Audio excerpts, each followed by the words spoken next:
Wuhan जो कि China में है, वहां रिसर्चर्स ने एक नए कोरोना जैसे वायरस की पहचान की है। ये वायरस इंसानों को संक्रमित कर सकता है।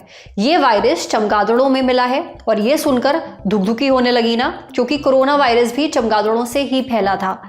अब इस वायरस का नाम है HKU5CoV2। इसे बैट कोरोना वायरस भी कहा जा रहा है।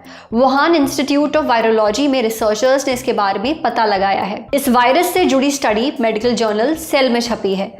क्या है ये वायरस, इसके बारे में क्या पता चला है और क्या हम भारतीयों को इससे डरने की जरूरत है, ये सब हमें बताया डॉक्टर नेहा रस्तोगी पांडा ने। डॉक्टर नेहा बताती हैं कि चीनी रिसर्चर्स ने HKU5CoV2 वायरस के बारे में पता लगाया है। ये वायरस चमगादड़ों के जरिए इंसानों में फैल सकता है। ये इंसानों के सेल्स में दाखिल हो सकता है। सेल हमारे शरीर का सबसे बेसिक यूनिट होता है। शरीर का हर हिस्सा, हर अंग सेल से मिलकर ही बना होता है।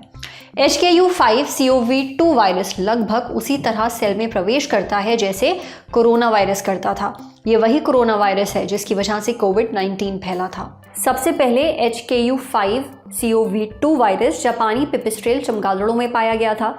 बाद में चीन के कई प्रांतों में भी इसका सैंपल मिला। ब्लूमबर्ग की रिपोर्ट के मुताबिक इस रिसर्च के लिए रिसर्चर्स ने सैकड़ों पिपिस्ट्रेल चमगादड़ों से इस वायरस का सैंपल लिया, फिर लैब में उसे टेस्ट किया, देखा कि ये वायरस इंसानों के सेल्स में कैसे फैलता है। पता चला कि वायरस ACE2 यानी कि एंजियोटेंसिन कन्वर्टिंग एंजाइम 2 नाम के प्रोटीन से जुड़ने की क्षमता रखता है। ये प्रोटीन सेल्स की सतह पर पाया जाता है। इसी प्रोटीन से कोरोना वायरस भी जुड़ता था और फिर सेल्स में दाखिल हो जाता था।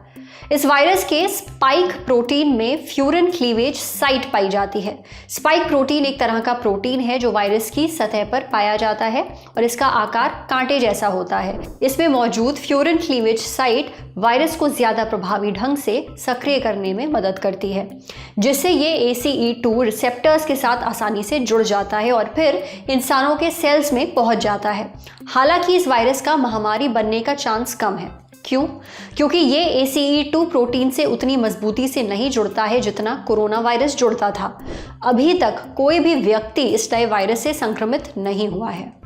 क्योंकि अभी तक इस वायरस का कोई केस इंसानों में नहीं मिला है, इसलिए इसके लक्षण भी पता नहीं चल सके हैं। हालांकि एक्सपर्ट्स का मानना है कि इसके लक्षण कोविड-19 जैसे हो सकते हैं, यानी सांस से जुड़े हुए, जैसे सांस लेने में तकलीफ होना, गला खराब होना, बुखार आना, खांसी, थकान और बदन दर्द वगैरह। जिन लोगों ने कोरोना की वैक्सीन लगवाई है, क्या वो इस वायरस से बचे रहेंगे और क्या हम भारतीयों को इससे डरने की जरूरत है? डॉक्टर नेहा कहती है कि अभी फिलहाल इस वायरस से डरने की जरूरत नहीं है। इसकी 2 वजह हैं। पहली वजह यह है कि अब तक ये चमगादड़ों से इंसानों में नहीं फैला है। दूसरी वजह, अभी तक की रिसर्च के मुताबिक ये कोरोना वायरस जितना घातक नहीं है। जैसे जैसे और रिसर्च होगी इसके बारे में और जानकारी सामने आएगी। वैसे रिसर्च में ये भी पाया गया है कि अगर HKU5CoV2 वायरस इंसानों में फैलता है तो इसका इलाज एंटीवायरल दवाइयों और मोनोक्लोनल एंटीबॉडीज से किया जा सकता है। मोनोक्लोनल एंटीबॉडीज खास तरह के प्रोटीन होते हैं जिन्हें लैब में तैयार किया जाता है।